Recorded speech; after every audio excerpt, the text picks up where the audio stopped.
অনেকক্ষণ আগে থেকেই এই অপারেশনটি পরিচালনা করছি।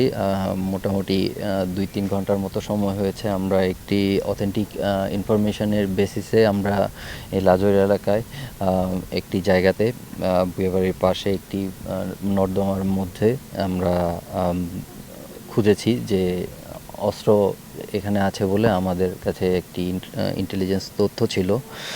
সেই তথ্য মোতাবেক আমরা এখানে সার্চ করেছি। সার্চ করার পরে আপনারা দেখেছেন আমরা একটি হাইওয়ে থানা থেকে হারানো একটি রাইফেল উদ্ধার করেছি এবং একটি লোকাল গান, রাইফেল সদৃশ একটি লোকাল গান উদ্ধার করেছি।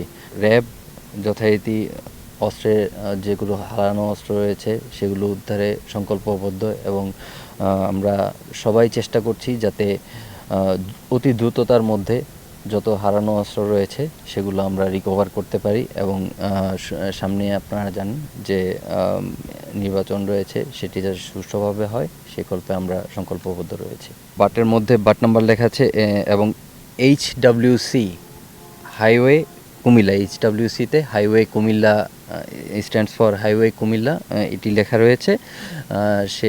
সে থেকে আমরা বুঝতে পেরেছি যে এটি হাইওয়ে থানারই হারানো একটি অস্ত্র।